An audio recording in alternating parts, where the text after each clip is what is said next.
All right. Good morning, good evening, good afternoon, ladies and gentlemen, citizens of YouTube. This is Pastor Dow, and I am returning home. On the road, I'm returning home. But you know what's amazing to me? All across this land, Christians are in an uproar. And before I go on with this, let me say thank you to the South Carolina Saints, Elder Austin and the Saints down there. Elder Austin and his lovely wife, they have definitely taken care of Sister Carol and I.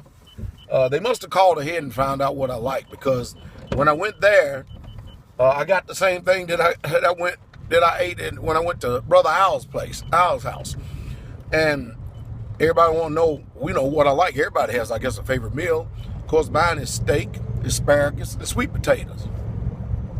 And both of them fixed it. And Al's mother, what a cook she is. She made something like a steak fried breast or something like that. You talking about chicken? It was really good.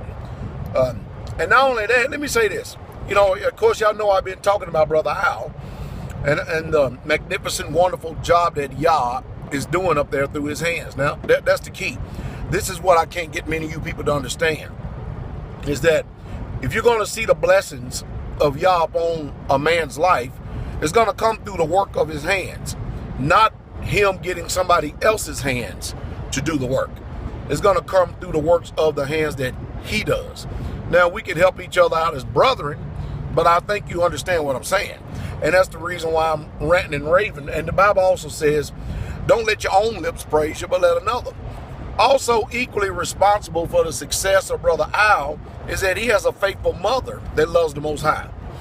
And I know that both of them, they hate the camera, hate whatever you call being out front and stuff, but I've got to just tell it like it is and just give honor to where honor's due.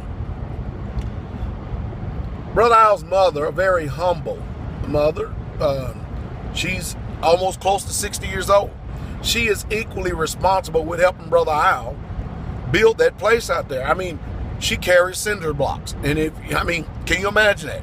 Close to 60 years old and out there carrying cinder blocks, holding up tin, screwing things, nailing things. And they made an ultimate sacrifice. She sold her business.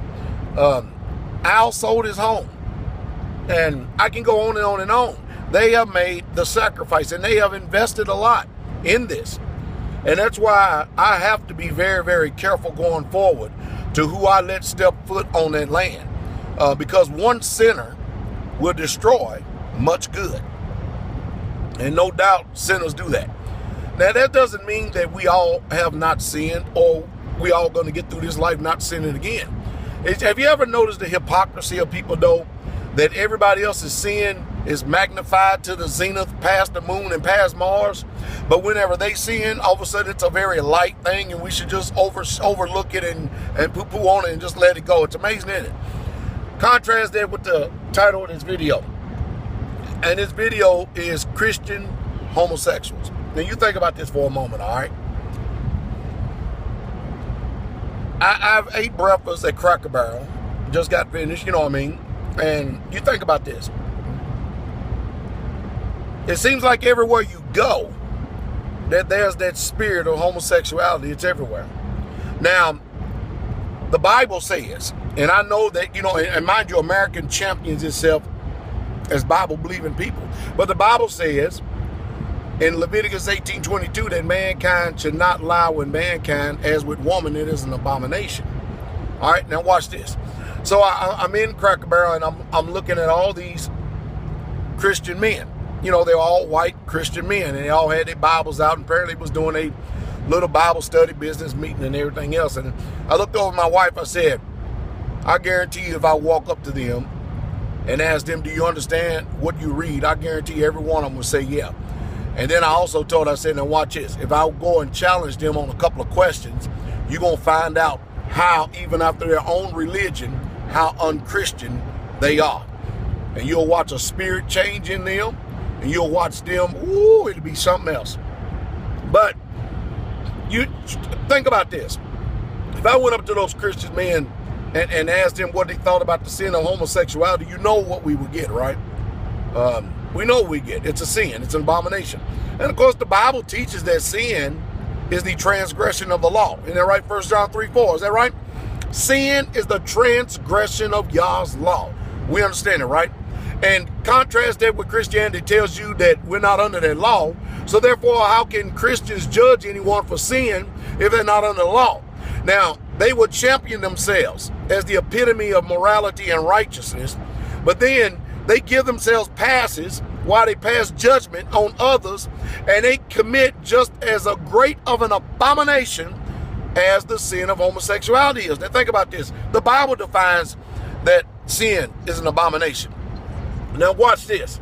They will turn around and order bacon and ham. And boy, are they eating it up. And they're slopping it up. But Leviticus 11, which is the law, the Torah, that says, if you eat these things, it is an abomination. Now, I understand. See, Christians are not under the law. I don't even know why they carry the Bible.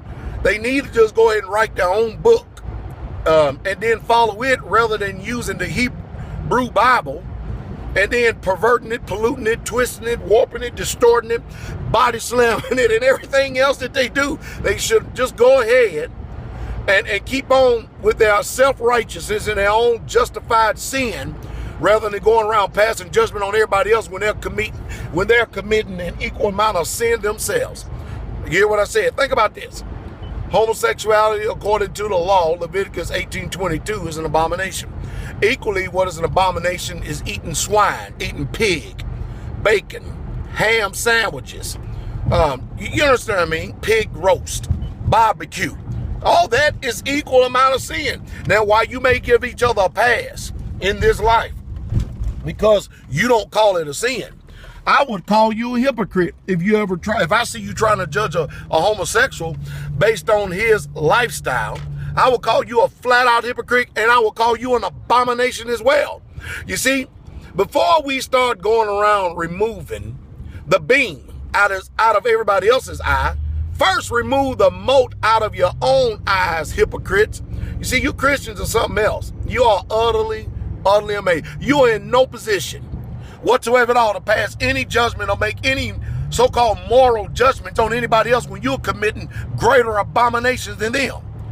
I mean, you got wood idols, wooden statues, crosses hung up all over the place, making some type of religious artifact out of them that has nothing to do with the Hebraic scriptures.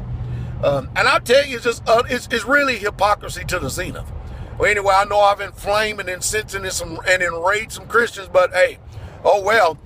Who gonna tell it? Who gonna be honest to them to where they can see their own iniquity and transgression? Because when you stand before Yah, he gonna judge you just like he judged the homosexual. And that's the truth.